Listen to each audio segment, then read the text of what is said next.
Hi again, my friends. Now, I had been wanting to talk to you about the impending GST hike, but with the spread of the coronavirus, I decided to hold it off. Until now, that is, because next Tuesday, 18th February, Mr. Heng Swee Keat is going to announce the budget. And in it, as he said in November last year, he will give details of the GST support package to help us cope with a tax hike. But before he goes about telling us the support measures, the SDP has an even more important message. Don't raise the GST, especially not at a time like this. I'll tell you why. I'm going to do this by asking this one simple question. Is the GST hike really necessary? Well, the answer is a categorical no. Not if the government has been spending prudently and frugally. Why do I zero in on this question? Because it was Mr. Lee Hsien Loong himself who said, "What will make you need to raise GST? Profligate spending and irresponsible, unsustainable plans. That is what will hurt and require you to raise taxes and GST." Now, let me repeat. What will require the government to raise the GST? If it anyhow spends the people's money and make irresponsible and unsustainable plans. Now, keep this in mind as I take you through how the government has been spending our money through the years. In 2008, the Auditor General's report said, every year, we see instances of lack of financial prudence in procurement and poor management of contracts and agreements, resulting in high expenditure for goods and services. Now, keep this phrase, financial prudence, in mind because it's going to come up again and again. Now, 3 years later, in 2011, the Auditor General again pointed out, "I note that the lapses found were largely due to administrative expediency taking precedence over financial prudence." But the problem continued. In 2012, the Ministry of National Development spent $2,200 for one foldable bicycle for NParks. It bought 26 of them.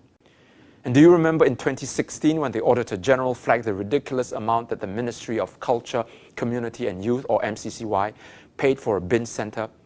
$880,000 to be exact. Half of that amount went to paying the consultancy fee for the project. The AGO pointed out that there was inadequate assessment of the reasonableness of the exceptionally high consultancy fee. There was also the redevelopment of the Victoria Theatre and Concert Hall, where 164 contracts were awarded.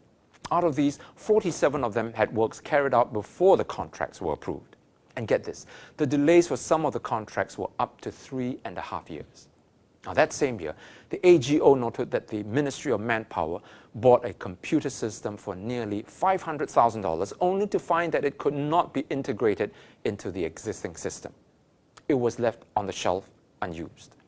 The AG said, and I quote, "This has resulted in a waste of public funds." The following year, in 2017, the AGO now found that the Ministry of Health, or MOH, had paid $4 million for staff despite the ministry having already hired a contractor for $8.16 million to provide the service. In that same report, the Auditor General also found irregularities in seeking approvals regarding changes to the hospital contracts involving $30 million. He said that there was no assurance that the MOH had exercised, there's a phrase again, financial prudence in the use of public funds. By 2019, the Auditor General was still finding lapses in procurement.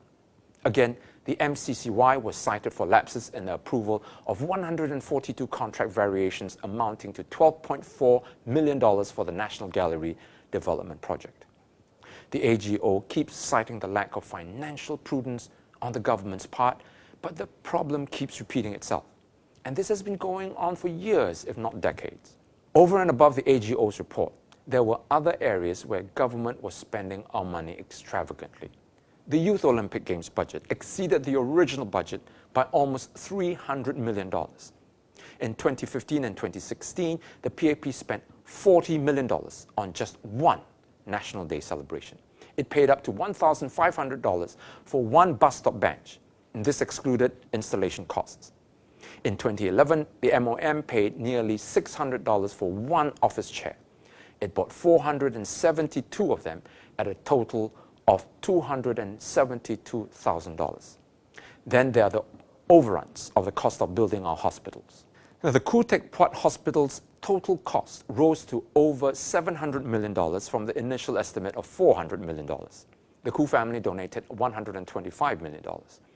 The cost of Ng Teng Fong Hospital has been variously reported from $635 million to $700 million to $800 million to $1 billion. The Ng family also gave $125 million. In 2017, Mr. Khaw Boon Wan said that the Bukit Panjang LRT was constructed as an afterthought and built because of political pressure. This afterthought cost the taxpayers $285 million. Then there was the case of the government wanting to find another name for Marina Bay when it was first completed. Can you remember that? It paid $400,000 to a brand consultancy firm to come up with a new name. Now, after months and much deliberation, it was decided that the best name was, you guessed it, Marina Bay. And what about Jewel Changi? The government had built it for $1.8 billion. It was basically just another shopping center with the usual retailers and eating outlets, of course, with a waterfall built in the middle. The new attraction seems to be drawing shoppers away from the dying Orchard Road and cannibalizing the market in other shopping malls across the island. Even then, some of the stores at Jewel is reporting falling human traffic and sales barely 1 year into its opening in April 2019. All this started to happen even before the outbreak of the coronavirus.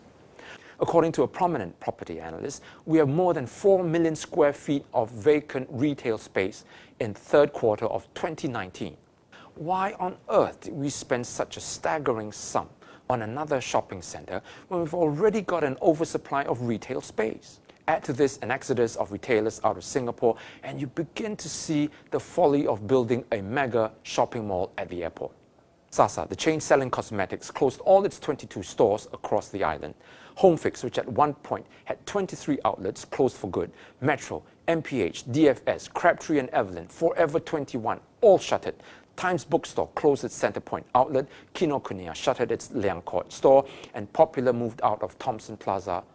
All this just in 2019. In the midst of all this, we built Jewel. Hand on heart, can we say that this was a wise expenditure of public funds? Or was this just another vanity construction? And the PAP isn't stopping there. It will soon start construction of Founders Memorial, which is essentially another vanity monument.